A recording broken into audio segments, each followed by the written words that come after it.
comments. No. Oh, okay. All right. All right. We're going live. 2, 1. What's up, everybody? The Life on Life's Term podcast. podcast. And we're back. And I'm Tom Robinson, and I'm a grateful recovered opiate addict. I am Chris Mandeville. I am a recovered heroin addict as well. And don't get confused. Recovered isn't cured. That's right. right. Recovered from a hopeless state of mind and body. Yes. Well, like I always say, Yes. we're not affiliated with any 12-step program, so they're not responsible for what we do here. Yes. These are opinions and experience of those here and those we have on. Only. So you can find our audio podcast at lolterms.com. Please subscribe. Please like, subscribe, share. Share this podcast now. See the little button down in the corner? It says share. Hit that. Hit it. And so tonight, we have a special guest. She's here from Arizona, Rabbi Jenny. Hi, everyone. She is working with Derek, who we've had on several times. Derek Quirk, Revelations Recovery.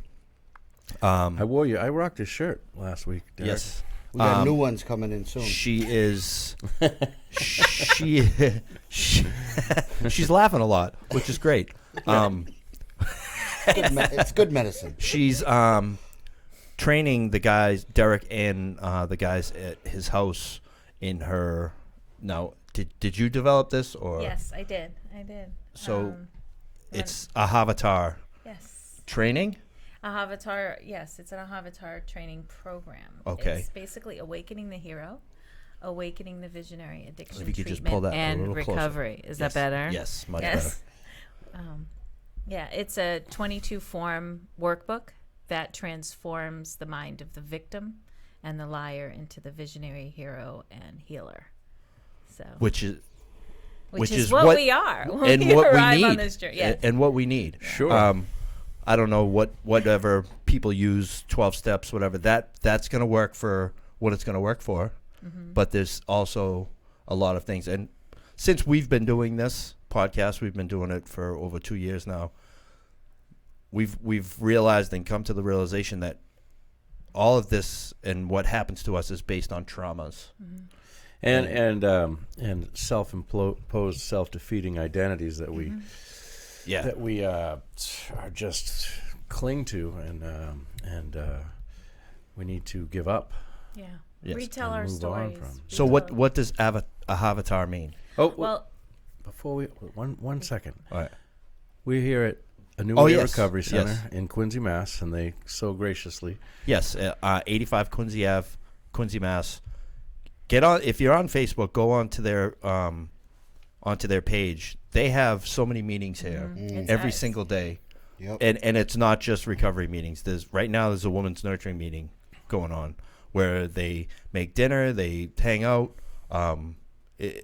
There's veterans meetings here. There's medically assisted treatment meetings here. You name it, it's here. There's lots of resources, lots of people. If you need to talk to someone, come down. The woman at the desk right now is awesome. Yes. Yeah. Mama Devoy. Yeah, Mama Devoy. Love you. So sorry about that, but we yes. needed to get that plugged. So in. what is Ahavatar? Well, first of all, hi everyone. I'm Yes. Rabbi Jenny. I just wanted to say the energy at A New Way is like, I'm giggling because it is so inspiring. Yes. I am so Nice. happy to be here in Massachusetts. I was born here. But, sometimes you get discouraged about what's going on. And my fire is lit. This place is amazing. If you live in Massachusetts, please come see it. Just the spirit of the people who are working here. Ahavatar is a combination of two words. Ahava is the Hebrew word for love, and an avatar is someone who walks the earth with the knowledge of their connection to the divine. Some common avatars that we talk about, Moses, Jesus, Buddha, these were avatars. These were people who knew who they were in the eyes of the divine. Wow, So an that's Ahavatar is someone who walks with the knowledge of the light and love within them. And you kind of you own it. And Derek can tell you, because once you finish the work, you are new. You completely own who you really are in the scheme of things. And I'm very passionate about it because one of the things that has struck me about this epidemic, about the way it has been traditionally treated is this identification with the problem, the old story that there's something wrong with you. Listen, I guess I got to just kind of come out. When I walked into the rooms when I was 24 years old, nobody told me there was anything wrong with me. In fact, those people tried to show me what was right with me. And they loved me, and I mean, sometimes that was just, I wasn't afraid of failure. I was afraid of responsibility. I was actually afraid to use my gifts. I was actually afraid. My grandmother used to say, "We love the addict until they can love themselves." Yeah, and so it was really, I mean, it's just my passion to create an environment where no self-pity is allowed, where no self-deprecation is allowed, no shame, no guilt. And we just go on a scavenger hunt for your gifts and for why you're here, and help you figure it out. Yeah. So. And Wow, I mean, that's pretty cool. That's inspiring in itself. Just knowing that you're doing that. That's a whole. Well, you got to come through Very it, Tom. interesting You got to come to the. You got to go through angle. the whole. Yeah. Thank you, sir. Come through it. You'd love it. Yeah. Yeah. I know, and I seen the dates, so it's this weekend from Well, the 6th right to the now 10th. it's so exciting. Like this is, Derek's here. He's founded Revelations Recovery in Joseph's house, and he graduated from a treatment center that I was the executive director in Florida that is no longer in business. But Derek went through the hero work and the sacred fire and ceremony. He received his rights. He designed his own charity, which everybody knows, Reps for Recovery. He designed that with us. So we came up here to train and certify his Joseph's house in the Ahavatar model. So his house will be transformed with the language. They'll get all the notebooks. They're going to get everything that you would get in a normal treatment center, but this is sober home. Because one of the things, and here it goes, my heart's just, if you know me, it's starting. One of the things that I really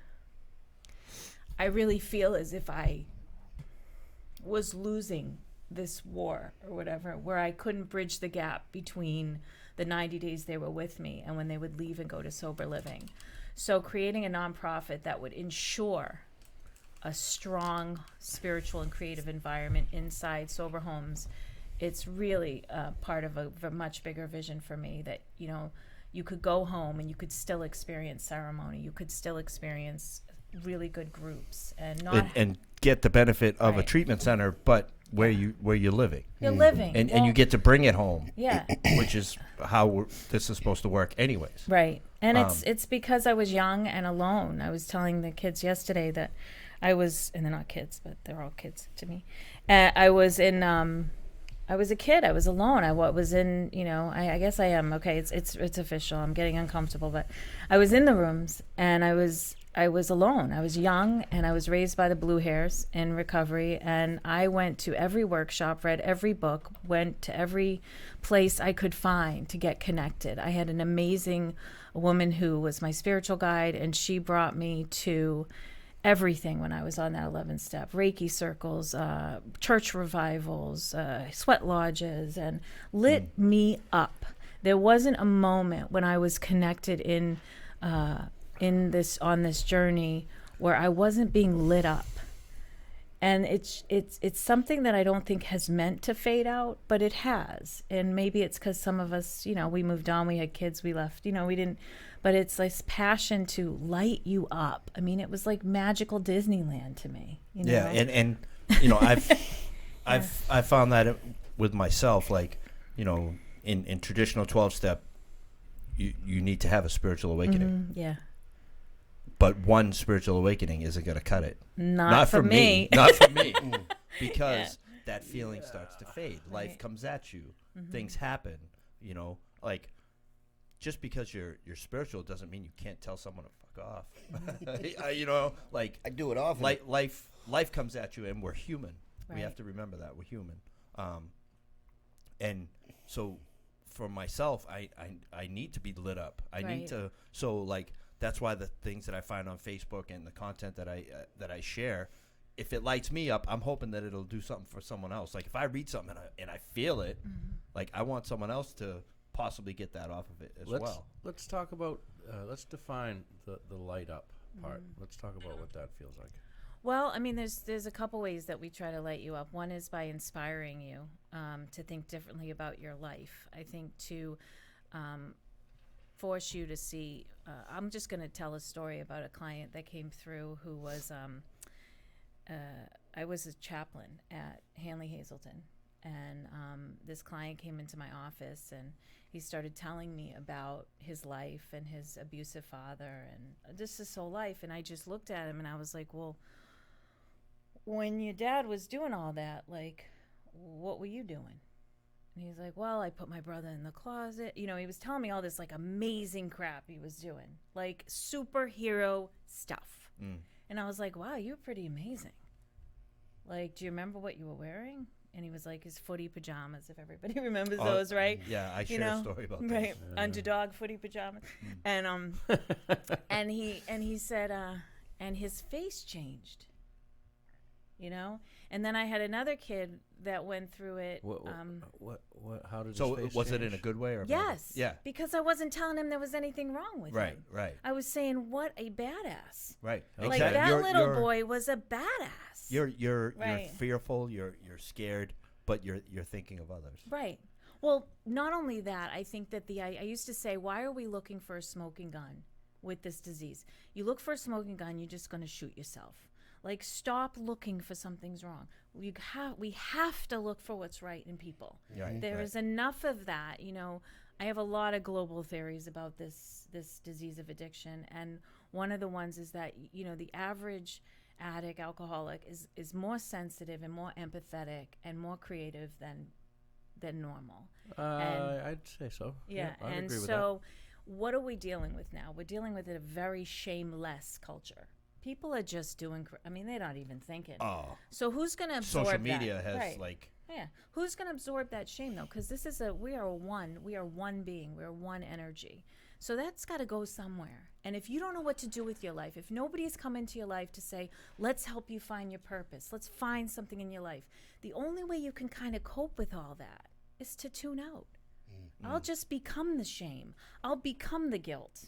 I'll do that. And I truly believe there's a lot to that. So I'm really, my hero name is, you know, Sister Shameless. You know, like I'm really an eradicator of that. Like, you know, but it takes time. It takes a lot more time to find what's right with somebody. You know, Than to find what's yeah, wrong. than to find what's wrong. yeah, because I mean they can talk for a couple minutes and you Yeah. can find out what's wrong. Yeah. But turning that around and having them believe in themselves, which you know none of us typically do when we're coming in here. Like we don't. Oh, we, yeah, we for think that sure. we're big piles We're of We're shit. taking on the Oh, yeah. identity of the bad guy. Yeah. Yeah. Because of you know just the way that we've felt or been made to feel by others, and like you know I think about it all the time. Like the world isn't happening to me; it's happening for me. There you go. Yes. Like, but Okay, because Chris. it's all about Hey. Yeah. it's all about perspective.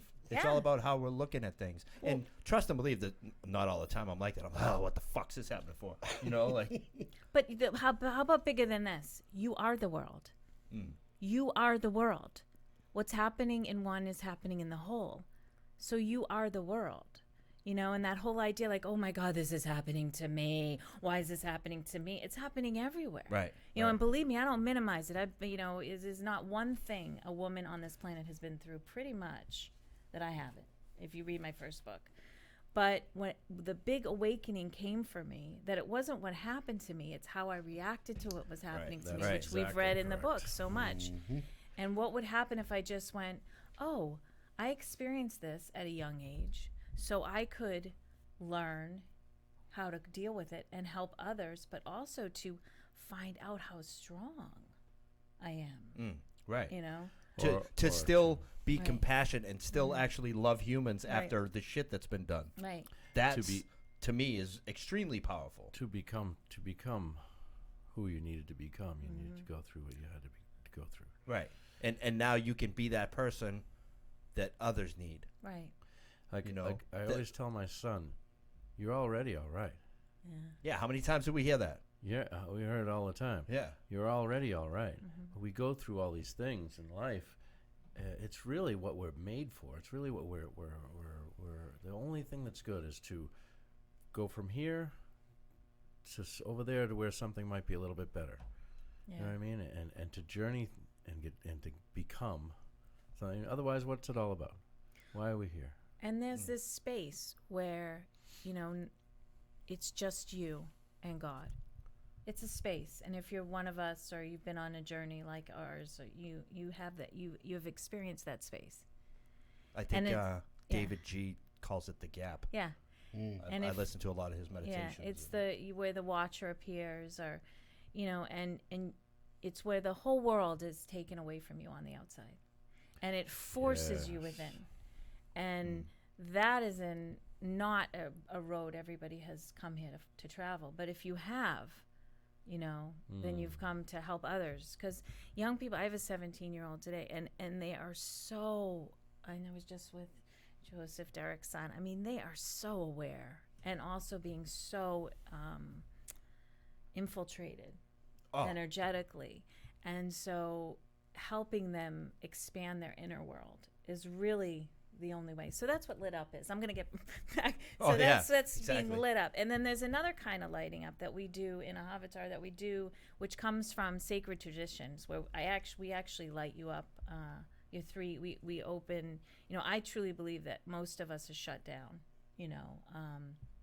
and we're shut down in our core, we're shut down in our heart, and we're shut down in our mind in one way or the other. So we do sacred fire, we do sacred talking circle, and we start to awaken, and then we actually go through, the guys and girls and women, ladies and gentlemen, go through exercises to get ready to receive, the lightning that actually runs this planet. And I've thought about it, and I think had discussions with others. Like, do you think that we're meant to be that way? Like, shut down? No. So no, not personally, but do you think others want us that way? 100%. That's what I'm thinking. Like, Population control. yeah, like Yeah. I think there's forces that be that don't want us to know our full potential. Look at state-funded treatment. Why can't we talk about God? I know. Why can't we talk about spirituality? Why can't we talk about the steps? Why can't we? You know what I'm saying? Right. So It's about medicine. Like, big pharma, big And money, big business. this the Yeah. four biggest industries in the world, I think, are like real estate, healthcare, insurance, and probably pharmaceuticals. Those are Yeah. probably the four biggest industries in the world. And why is it the United States consumes? We are only 4% of the entire population, yet we consume 85% of all pain medication that's manufactured. 4% of the population of the world, but we consume 85% of the pain meds. It's funny because, I was talking a long time ago, if you're in the why, you're in the problem. Get in the how, I don't think, I mean, I could spend so much time, and I've been in clinical meetings where I have been like, why don't you just leave the rig at the door? I mean, I've had major fights, and Derek knows I'm done fighting that fight. I'm done trying to figure out why or where. I think my explanation is spiritual. Like, I think that we are one. We are one planet. We are one galaxy. We are one energy. We're all sitting here. This is very deep, but it's real, and it's Jewish mysticism if you want to learn about it. We are one energy, and if people are behaving in a certain way, it has to go somewhere. So instead of looking at it like a negative, I just say, like, we have to start taking those gifts, taking that energy that's coming at the addict, taking it that's coming at people and give them the tools, like arm them with the spiritual tools to light up and turn it out. Because the truth is, we are evolving on a planet. They call this the age of Aquarius. The angels and the guides and spirits are closer than they've ever been, but it's it's like turning everyone towards it. Right. Giving them that ability, and let everything else be. I know that's like, well, don't say, but I can't do that. I mean, my heart has broken over and over again, losing people, and and with this illness, and I don't want to do that. If I'm going to get lit up, if I'm going to do this, I can't fight that fight anymore. So you do your MAT, you do whatever the hell you want, but I'm going to go where people like Derek are at, and people like A New Way, where they're just doing the work. And I'm going to try to raise the money to give them what they need to just do it. Right. I can't, it just helps me stay sane. Yeah. Right. So now you are originally from out this way. Well, I was born here. Born here. This is the site of all my trauma. Yeah. It really is. This Yeah. is like really weird coming here. Even the trees, I'm like, whoa, split levels, Yeah. Right. But yeah, I was born in Beth Israel. I lived here till I was 11, but we went to the Cape every summer, and I lived in Randolph, Sharon. My cousins are all still around, Brockton, Canton, still in Randolph, some of them, New Hampshire, Yeah, my family grew up in Randolph as well. Oh, cool. Dennis Ave. Oh, wow. They probably know the Litts, my Barry and Nancy Litt, Barry. Maybe. Yeah, yeah, so we moved to Florida, and then I came up to UMass Amherst, the site of my demise. Oh, yeah, literally, that's that was my big-time wild party days. My girlfriend Kristen, Yeah. It's like a city She on- spent a lot of time at UMass Amherst, and she didn't even go there. Yeah, I didn't spend a lot of time. That I was me spent- at Roger Williams. Yeah, it's Yeah, I had this- 2 very scary years at UMass. Yeah. Yeah, and then I went back home and had some more scary years. But yeah, UMass, it wasn't, it's like once you live, and Derek, he wants to go to Florida, but once you live in blue sky all the time, Right. it is very hard to come back to white sky. And I remember not understanding why I was so depressed. And the sun. Yeah, just The- there was no blue, I had a Different really world. hard Oh, time. I know. Yeah. So, but that was just my, where I went on my journey there. And, Now, how long have you been in Florida? God, I was in Florida most of my life from that point, 12 on. Yeah. I came up for summer camp and things like that Yeah. to the Northeast, then college for 2 years. But then I stayed in Florida for grad school, for law school. And, God, sober, I'm saying. Coming up. Why are you whispering? I don't Shout know. I'm that old shit. school. And when I was 24 in law school, I was going into my 3rd year of law school. So when it's when- It's official. attorney Rabbi Jenny. Yeah, attorney Rabbi Jenny. Yeah, Yeah. not in that order. Right. Something like Is hey you. Yeah. Yeah. So, like, what do you feel about the treatment in different parts of the country? Do you think it's different? I'll tell you, I've been out of it. For what happened is we built this amazing place in Florida. It was amazing, and everyone involved I'm eternally grateful for. And the greed and the things that went wrong, it just did. The program itself was amazing, but ending was a heart. We had 4 houses. I had 80 employees. We were doing fires. I was doing fires twice a week. I gave 150 rights out. It was an amazing experience. But when it ended, it was a big deal. And I met my partners out in Arizona who had some property. And the real story about what happened is a friend of Derek, Sam, passed away. He was with us for 90 days in the program.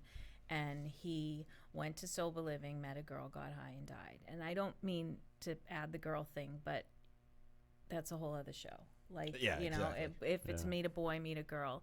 And he died right away. Used one time, and they found him. He was 19, just full of life, and did so well.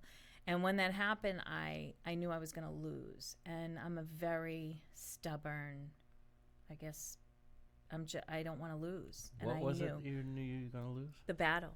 I knew I was going to lose. That as long as I couldn't keep them longer, or give them programming longer, they were gonna die. It's Oh, I me see. and Tom Yeah. are both Yeah. from long-term treatment. Yeah, You We're were gonna from lose thera- the I'm battle. gonna lose. I Oh. was We're like, from I'm the gonna therapeutic lose. community days Yeah. where they don't have those no more. Yeah. So like, it didn't matter. Like, we were run by Spectrum, Yeah. But- Oh God. but we ran. The guys ran the house. Yeah. Like We had responsibilities. We all had a work crew. The house was run on donations. Guys got on the phone and made cold Yeah, it was calls a and really called good companies. place. Yeah. You know, but that gave us purpose. That Of gave course. us it gave us. Listen, these guys need shit paper. We got to get on the horn and find Right, someone that can right. donate some toilet paper to us. But You know? what you're saying is you were going to lose the battle. In other words, you weren't going to be as effective as you felt you needed to be treating people. No, at that time I was a little grandiose, and anyone who knows me back then knows I was a little on war. I was on the war. It was me against heroin, and I was going to prove a way to fix it. Oh, you know, wow. it was Yeah. grandiose. It was my own thing. But And it brought you to it where brought you me, are. yeah, and I started to pray. After Sam died, I prayed every night for land. Oh, I that's said, awesome. "Send me land, send me land, send me land." So 2 years later, when these men walked into the program that ended up ending, they had 163 acres out in southern Arizona that they weren't using. And almost immediately, I was on a plane out to see this property. And for the past 3 years, I've simply been involved in the construction of getting this property ready. It's for a year-long men's facility out there. And Yeah, the if you vision- go on her page, you can see some of the Yeah, you the can see some of the progress. videos. that's- and that's we're been made. getting close. We're getting close. It's but I've been out of treatment. So that's why that was the answer to your question. I'm sorry, it was a long way to the answer. But I've been so far removed from it that to go back into it is a little intimidating. It's, But this is going to be a different yeah. type. Would you? It's not Yeah. going to be traditional. Would you, No, so would no. you wouldn't consider what you're doing treatment? I'm sorry. What was the Ahavatar. avatar? Yeah. It's it is. I Say mean, that so nicely. but even to come here, it's just God's time. Like, you know, there's a lot of Yes. there's Yeah, a lot because of this was. things to I my think this was timing. actually supposed to happen earlier. Like Oh yeah, December, we've been trying. December or Yeah. something like that. But it happens when it's supposed It's to. supposed right. to. You know, That's we right. can try and force things. And it's weird. It's having kind of a domino effect because when we did the 501c3, which is separate, like the long-term program is not nonprofit. It's a year-long, 3 phases of living, residential. Then you step down, and there's room to build buildings from here to eternity. And the guys can just build. If you can build it, you can live in it. That's how I'm looking at it. Right. But the nonprofit is why I'm here. But the time away motivated me to get clear on that piece that nobody should be kept from quality spiritual and creative programming. The solution to this disease is realizing who you are. You know, and Bill And I Wilson think- saw that. And Yeah, and I think like all the people that you talked about earlier, Moses, Buddha, Jesus, I think they were all talking about the same thing. I don't care Absolutely. where you're from, Yeah. who you call, what you call Absolutely. them. Everyone was trying to teach us the same thing. Truth. But then man gets involved, ego gets involved. I don't like the way this sounds. Let me change this a little bit. Yeah. And Yep. now this has separated everybody. yeah. I don't think that was ever how it was supposed to be. Well, and that's my blessing. I was trained in interfaith before I finished rabbinical seminary. And as an effective chaplain in substance abuse, I did a lot of my most effective work, not with Jewish clients, but with Catholic clients, kids who are agnostic, atheist, no religion, because you have to expose people to everything. Right. Because I used to say this, I said, you know, people like diamonds. There's no two diamonds the same, right? And light shines through diamonds differently, and the light shines through every person differently. So God's going to speak to, you know, one person's, you know, what's that movie with Will Ferrell about the funny race car driver? Talladega Okay, you know they're Nights. doing like the baby Jesus and the hippie Jesus, and that's actually a really real. It's a hysterical conversation, but it's a realistic view of like we all see higher power differently. Right. You know, and you have to be free to find that. Yeah, and like Yeah. what something that was impactful on me was that movie Stigmata, Oh, because like that's it wasn't about an organized religion. Like you got to go to this building. right. At the end of the movie, it was like, no, you turn over a rock, I am there. Right. Like, I am everywhere. Here's what I, and just as I always say, I'm Christian. Yeah.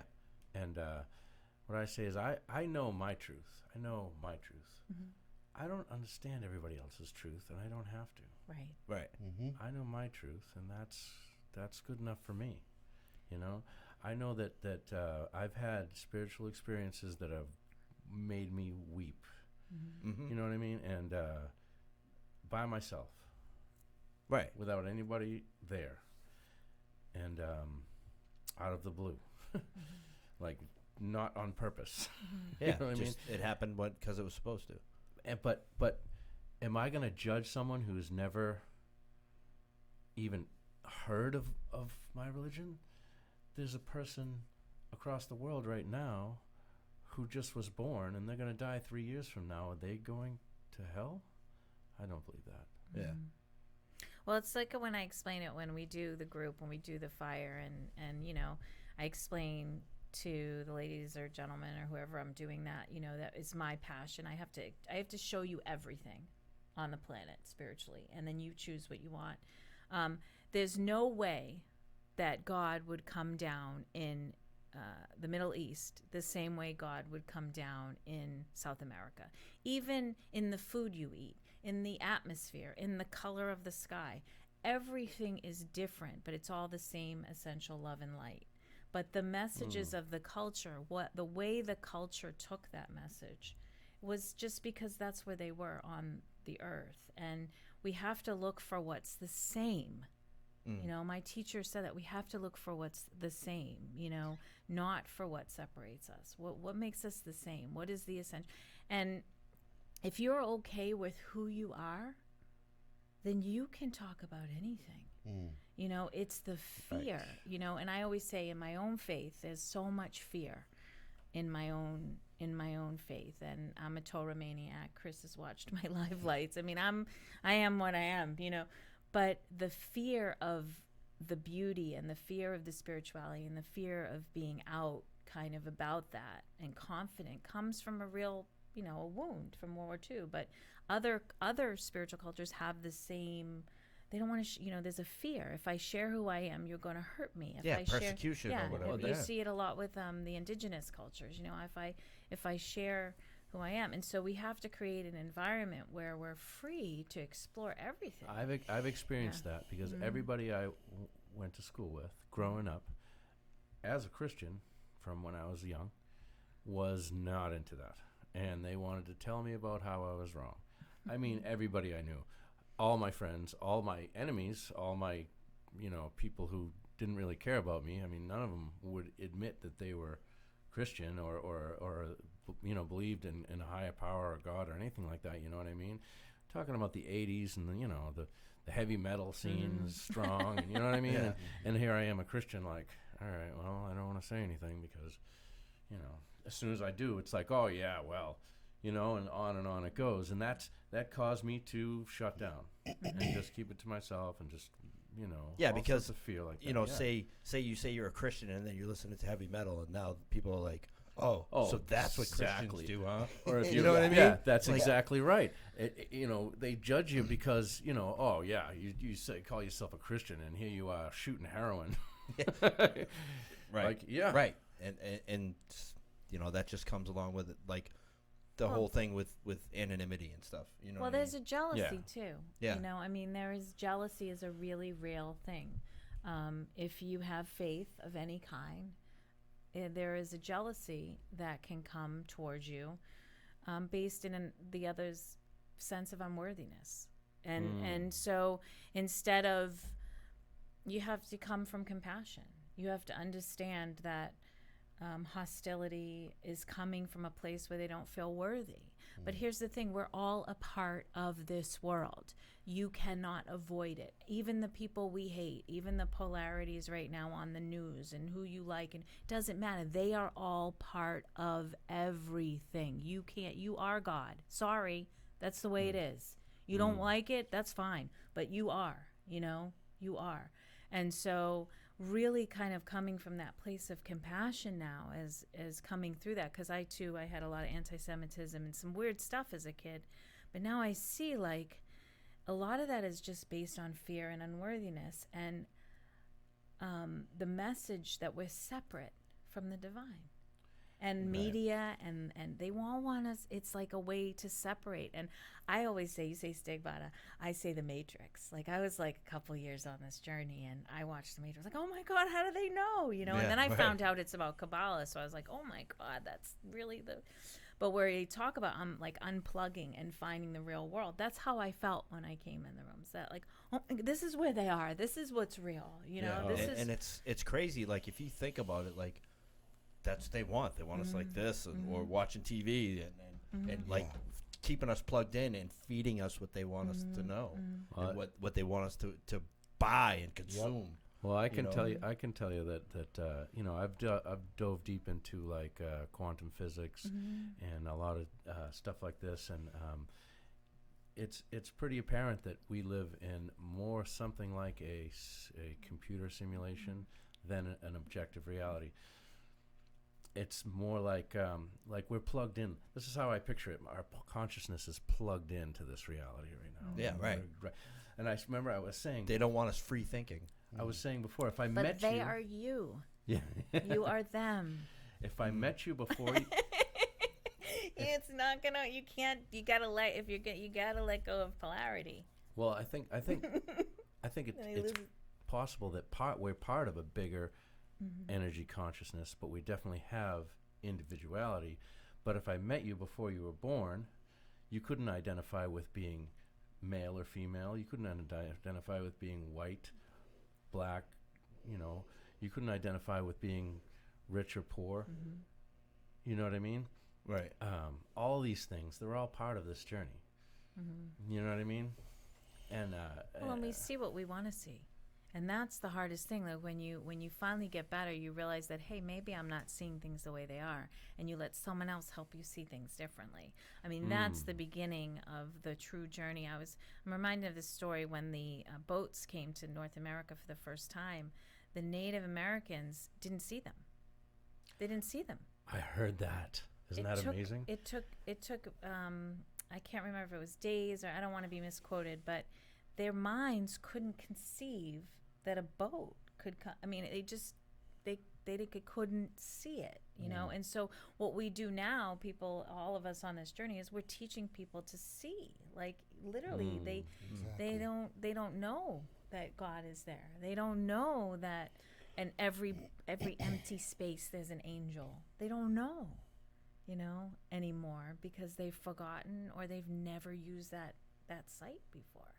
That it, like, when you say that sight, I think third eye. You know, and like I've heard that a lot of environmental stuff stops us from using that. Our pineal gland, it gets calcified, and we don't get to use it the way that a long time ago people were. You know, I don't know. Have you read about the Dark Ages? I mean, I don't know. I mean, I don't know. I think that it's more a peripheral vision. It's more we're not using. We're looking here. You know when you're walking through the woods and a bird flies by, but you know it's flying by before it actually flies by. What the fuck is that? That's a different sight. That's you. That's you out here. That's you up here. That's you. That's Caroline Myss calls it the world behind your eyes.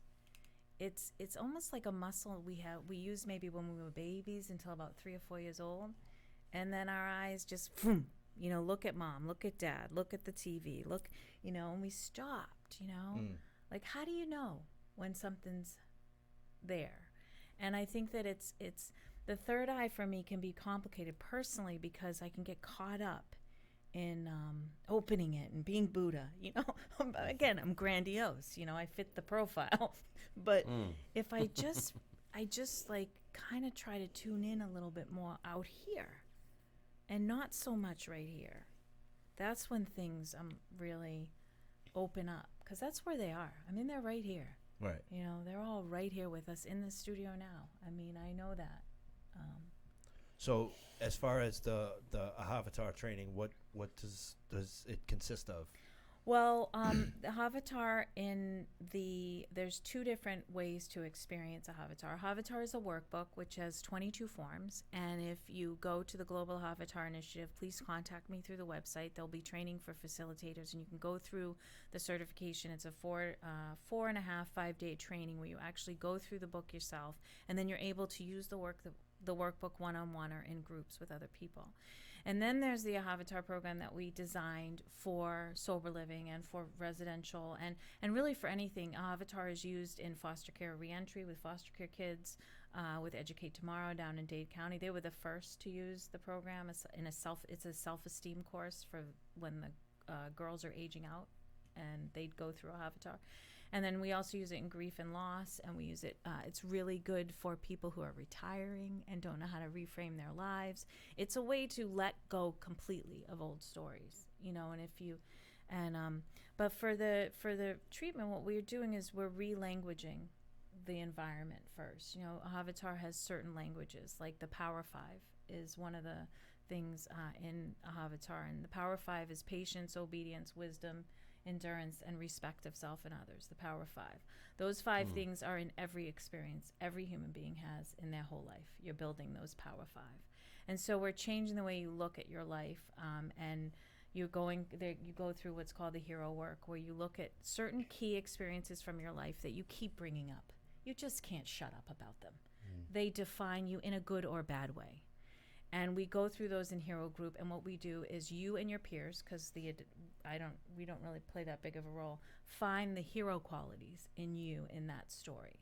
If you're robbing a bank, you're a pretty quick guy, so agility is one of your and so we look for the gift. We do not spend any time on the problem. Should have seen how good athletic I was when I was jumping the counter at that pharmacy. Right, exactly. Jumping the fence, right? And that can be really perspective shifting. And then the other thing is the journal itself. It's a journal that we put together. It's a binder that goes with you. We were actually working on that today, and it includes certain daily exercises that you do every day, and they include things we've all heard about. So, positive affirmations. Gratitude lists, drawing in nature, poetry, storytelling, which is a huge way to get to that other part of the mind. And those are done every day. But the most important thing about that is every day you review that work in the talking circle. With everything is about ceremony. Everything is about creating a sacred environment around everything that you do. And we teach you how to be the eagle, which Derek's really never done a lot of the eagle vision. You like that. Ego, we know, is easing God out or whatever. But eagle is everything absolutely. God lives in everything. And so it's a meditation exercise where you literally have to just look. Like an eagle doesn't look at the rat on the ground and go, I'm tired today. I don't feel good about myself. I'm not going to go get that rat. An eagle just goes rat and eats it. So having eagle vision is just seeing things the way they are. So there's an exercise that you do every day, and where you start to notice the other voice, the voice that's telling you, I don't have enough money, I'm fat, I'm ugly, stupid, whatever that tape is that you have. Yeah, I was Negative reading something before this tonight. It was 5 reasons why people don't succeed. Like 5 things that we tell ourselves, and a lot of the stuff that you're talking about was there. Well, I say women, it's fat, ugly, stupid. I used to call them my fusses. I was like, these things, they don't go. And with male clients, it was always, I don't have enough money. I don't have enough money. I don't have enough money. I don't have enough. Or time. Right, time, whatever. But it's just identifying it, Fear of not taking risks. Yeah. Exactly. Yeah, when I was growing up, I worked for a family member, and pretty much every day, multiple times a day, he'd call me an idiot. And where is he? Yeah. well, I'm trying to forgive that, but it's work. But after years of heroin abuse and stuff, I came into treatment, and my counselor, I asked him, I call myself an idiot all the time. How do I stop that? And he's a really smart guy. He said, it's really difficult. You have to repeat every time you go to call yourself an idiot, do it something extreme in the other direction, like creative genius. You just keep repeating that. It's like a positive affirmation. It's the same type of thing. And I did that a little bit, but what I did was I kept telling myself, no, every time, just no, don't say that. And I realized it was bad, and it took years. One of the things that I suggest too, and I want to ask you a question. What did you do when he called you an idiot? Well, I just tried to work harder. Okay. Well, okay. So in Hero Group, we would hear that story, Yeah. and we would say, what's the hero quality in that? Fortitude, Yeah. right. endurance. Mm. You know, Yeah. there's a whole list of qualities. We wouldn't even let you stay there because the kid that took that, you know, you have to see yourself differently. Like somebody else might have restraint is a huge hero quality. You know, I mean, you didn't knock him out. Tolerance. you know. Tolerance, Yeah. patience. And we would just make a checklist, right? And then you would get all these. We would give you the copy of the paper, and you would collect these, right? And at the end of the journaling, You have a whatever- list of your top 5, and then with that, you go and you actually design your superhero based on those 5 superheroes. Ooh, very uncomfortable for me. Yeah. but instead Really of, uncomfortable. But instead of like focusing on, you know, being called the idiot, right? You're being told by multiple people 5 good qualities that they heard, like patience, tolerance, or you know, whatever. So now when you think of idiot, these other things come into You your don't even head. think about that anymore Yeah. because what's happened is you've done not just the idiot, the guy who called. I hate that. Not the guy who that one experience. You now have like 4 to 8 other experiences, and what happens is you notice a pattern, and you're going to see that in the other 6 you also had fortitude. And oh my God, look at this. I've been training my whole life. The moment I was born, I've been training to be this It's deep. superhero. It's deep. And then you work, you write, I call it, I'm a comic book person, or, and you write book 1. You write your hero story. You draw your hero, uniform and all, mascots, motto, everything. And this is an Yeah. exercise that you actually do with everybody. Oh yeah, we have over 150 heroes. We have them. We're actually, one of the visions we have for the nonprofit is to have a memorial, an art memorial, travel with us. You don't have with- guys in tights, though, no? No, no, no. What's your hero? I can see DQ running around with tights. Yeah, and a so cape. like when I was down in If you're a hero and you're watching this show, please type into Facebook because I know some of you. I know, are out where you there. at, Yeah, where Amadeus? are you? Where are you? You're my hero. Spartan. No, when I was Spartan. The Spartan. So my hero name that I chose was Destructive Disciple, meaning like, you know, I'm this, you know, God-believing dude from Boston, right? And I'm like attached to the Christian church, and I claim Jesus, but I shoot heroin, and I rob. This is his book 1. Remember, yeah. You know, and I destruct myself. Like I'm it's like spiritual warfare. Like the artist that we work with this, you know, he even put on the photo like the devil and the angel, where it's like I'm having this spiritual warfare, inner turmoil. Yeah. It was just such a like during the process, I didn't understand any of it. right. Yeah. Right, Yeah. and it's kind of like the steps. It's in the sense that it's not designed to be explained. It's designed to be experienced. Right. Yes, there's been So- some other things in our life that you know we've experienced. Like I don't know if you know anything about a Cursillo. Yeah. Cursillo means short course, and we lived. It's an experience that needs to be lived.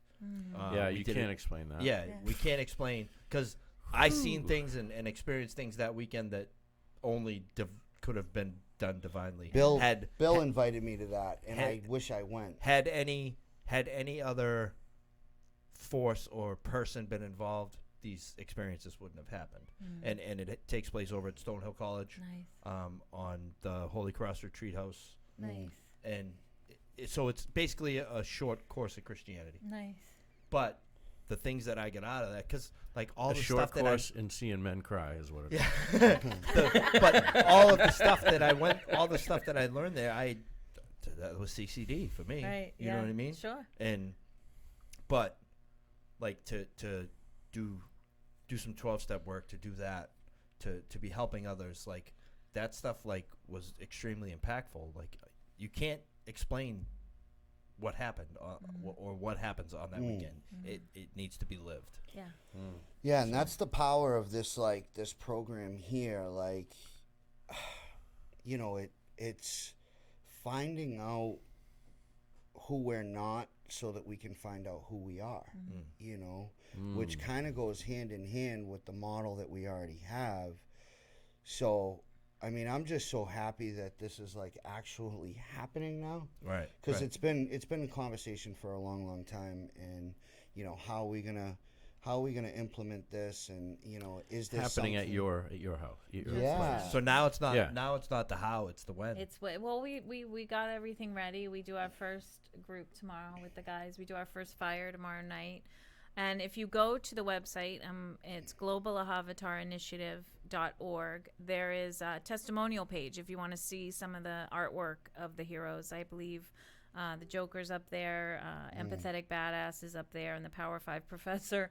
But we're going to be posting more as the testimonials come in. But please make a donation. It costs about $2,500 to do a sober home. We will travel anywhere in all 50 states. We will bring you the training, all the materials, everything that you need. The only thing that we ask is you give a questionnaire every week to the clients to see how it's affecting them, how it's so we can actually work to shift the perspective in the world clinically, and after many years show the effect long term. And that's all. And we'll be traveling and training as many as possible. But you know, my goal is to I just wrote out for a grant in Arizona where we are for some sober homes there, but we'll go anywhere. I mean, it would be a dream. The first donation I got was from the Klein Foundation, which is a cousin of mine who lives here in Massachusetts. So it made the most sense to make the first home here in Massachusetts. So, and Derek was here. And so that's why we're here, is because that's where the first donation came. This probably started a long time ago, Yeah. but neither one of you knew it. No, and actually, you know, I love Derek, but he went home before a lot of the guys went home because he had kids. And Yeah. when I got the Reps for Everything on Facebook, another big component is we all design our own charity. And the reason why we do that is because prayer, people, and purpose are the three things that you need to recover. And to design a charity, it just changes you. There are clients that when nothing else will reach them, the moment they sit down and actually design a charity, you find out what really matters to them. You know, Right. and I have all the charity. And so when Reps for Recovery, which is the charity that Derek and Rob and Amadeus and they all Zach. designed, and Zach, Zach. They started it. I'll never forget it. I was having a dark day. I mean, just a dark day. Like, why am I doing this? You know, you're dealing with contractors and stuff like that.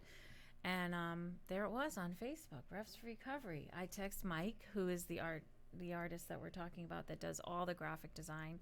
He's a genius. And it was like the best news of our life. We were like, oh my God, there he is. He's the alpha. he's the guy. He's the guy that took it all the way. And so now, you know, and now we're here. So yes, we've Beautiful tagged. thing. Yeah, we tagged we have the website here. And please, like on New this post. Hampshire, you know, Ohio, Indiana, you're all on my map. Hawaii, with- preferably. You're out there. Yeah, right. We'll go back to Florida. That's an extra $2,000 for that. I'm just Yeah. kidding. I'm just totally. That was a bad joke. But definitely, you know, check out the link. You know, see mean- what the program's about. Even $1 helps us buy. You know, what was it? Colored pencil packs are $2.99. Send me $2.99. It's none of it is gonna. It's complete nonprofit. Everything is going straight to give the art supplies and the books and the wood and the fire and the sage and the training and travel. What's your treatment center going to be called? It's Ahavatar Vision Quest. Yeah, And that's it's in Alfreda, Arizona. It's 2 hours south of Tucson, and it should, we should be done with construction April 1st. That's the final. We hope. But we Nice. will, if we hear anything or there's any breaking news, we will share it on Yeah. our page. Yeah. And I'll be back. I mean, the whole idea is that Joseph's House now is a part of the vision, and so part of that is to come back on a regular basis, continue doing ceremony, continue, keeping the guys plugged in, and to show how amazing it is, And Awesome. if you have a sober home and you're breaking even, God bless you. Thank you for what you're doing, because most people don't realize it is a break. Well, I know you guys are telling me they're making a lot of money around here, but most people break even. And I just want you to know that we are here to help you get good programming. Avatar fits with 12 steps, smart recovery, refuge recovery, celebrate recovery. We don't care. We will wrap around whatever you're doing to bring connection and ceremony to your men and women that you have in your home. Sean So Mahoney, keep going. call me tonight, please. Keep going. Oh, yeah. Yeah. Oceans. Sean and Mark Mahoney, if you're Yes. watching this, text me. Yep. So that was awesome. Yeah, it was fantastic. Can I stay? Like usual. I love Yeah. you guys. Anytime you're back, please feel free. We also have a promotion going on right now. Oh yes, yes, it's still up, still Still going. up. We have I had Corey Bashaw on here, and he threw up. If you like and share his page, like and share our page, you give $100 gift card. Nice. Well, we've Raffle only got it 2 up. people on there so far, so we're mentioning it all the time. Go on to that podcast, Corey Bashaw. Share the Bashaw group, like the page, and share and like our page, and put an X1 in the comments when you're done, and then we can go back and see who's going to get the $100 gift card. Pretty easy, $100. I know. So far, there's only Love 2 it. people, so Yeah, somebody gonna get it. Yeah. quick hundo. All right. All right, people. Thank you Thank so you. much. Yes, thank you, for Rabbi coming. Jenny. Thank you guys for coming on. listening, having us. Tom, love you. Yes, Chris, love check you. out Rabbi Jenny's page, Revelations Recovery's page. If you guys are in the South Shore area, Kingston, I know how the house is run. So if you guys want quality recovery, get over there. All right. Once again, we're Life on Life's Terms. Peace. Peace.